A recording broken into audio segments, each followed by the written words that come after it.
it's got a redeeming value in the sense that they're not just paying for, no offense, sports teams, like tickets to the Yankees or something, which is cool for that audience, I guess. For sure. But for other audiences, a motivational, inspirational romp through. It's like, that's fun, and it's going to help people and elevate them. And the reason that all of those were able to happen, all those experiences, was because at some point I just followed my gut, or I said yes, or I turned here, or I did that, and I really, without verbalizing it, was committed to myself and my experience, and then I kind of let life happen.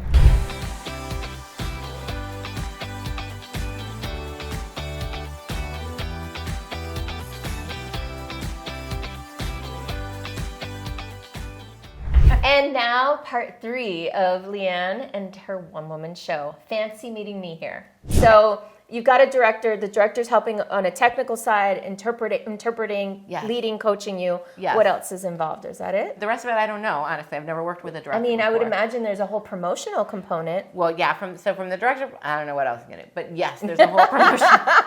You got to get people to watch the show. You need to sell tickets, right? Exactly. And so there's, the graphics, there's the logo for it, there's the playbill, the banner, the videos, the promotional videos. I'll do a run where we get some footage of me on stage delivering part of it. They can cut that in to promote it, to take it to theaters. How does that work? What does that look like? Do you promote it to theaters and say, do you want to have my show in your theater in Miami or whatever? How does that work? What I can tell so far, and I'm at the very beginning part of exploring this as well, there's a few different ways to do it. Okay. So you can do kind of like a theater tour, where a theater would bring you in, they would sell the tickets, you would get a cut of the door. Okay. You could get your own theater. I could pay for my own theater and sell my own tickets.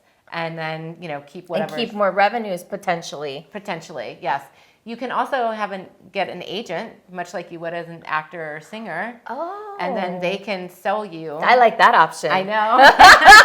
Me too. If anyone's interested.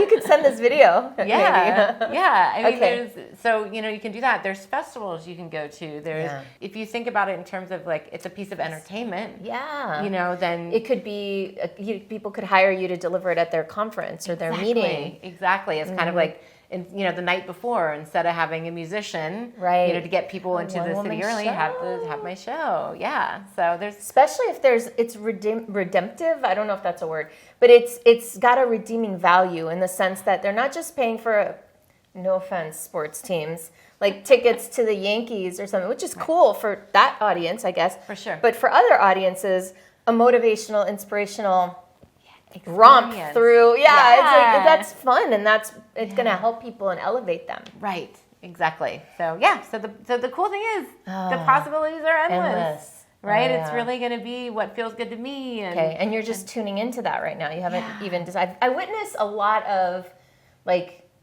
surrender in this process. I've known you for a long time, and if I may kind of reflect back to you, what I witness is, kind of the letting go of some rigidity with respect to how things have to be, how they have to look, how fast they have to go.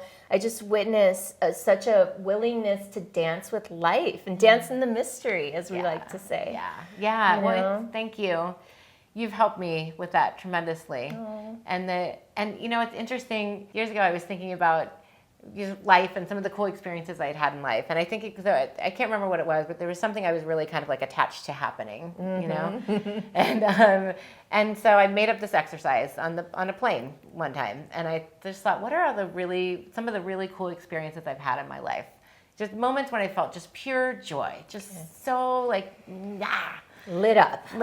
And some were big. Ironman obviously is going to be near the top of that list, but falling in love, or having a dance, or listening to my favorite, 80s covers band. There's a lot of experiences. And what I realized when I looked at that list was most of them, at some point in my life, were not on my radar at all. Right. There wasn't something that I was really striving for. Right. Even with Ironman. Ironman, because you didn't have running on your radar before you were 40. Right. Yeah. And the reason that all of those were able to happen, all those experiences, was because at some point I just followed my gut, or I said yes, or I turned here, or I did that, and I really, without verbalizing it, was committed to myself and my experience. And then I kind of let life happen. Yeah.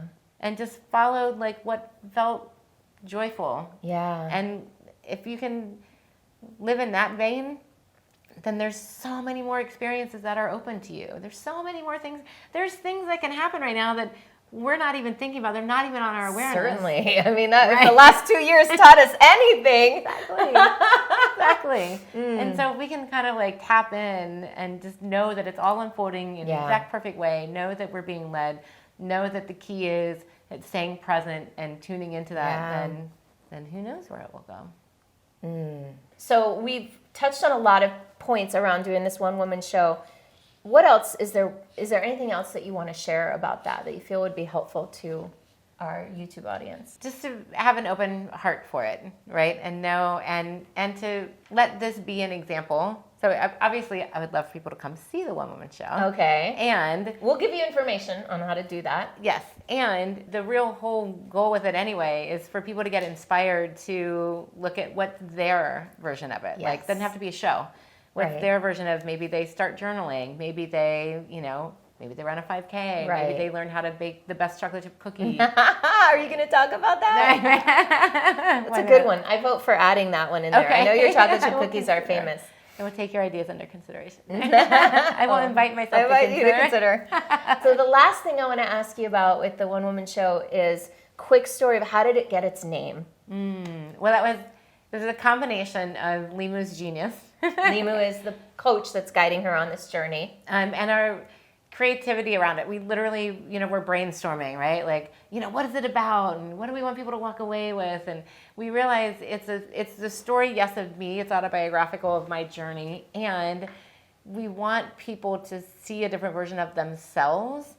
And one of the exercises we're going to do in there during the show is an exercise that lets people kind of tap into that a little bit. And so it's like fancy meeting me. Yes, it's fancy meeting me. But it's also... It's also in the audience, fancy meeting themselves. Yeah. I love it. All right. Where can they go to find out more about this show? fancymeetingmehere.com. Oh, perfect. Of course, she's the email marketing expert. And they can enter their name and their email there, and they can get on the list for all the notifications when tickets and all the different stuff happens with it. All right, fancymeetingmehere.com. Thank you, LeeAnn. And so if anyone wants to learn more about your no regrets formula, how to live a life with no regrets, how to take care of yourself with no regrets, how do they find out about you? Just go to noregretsformula.com. That's it. Simple. Easy breezy. noregretsformula.com.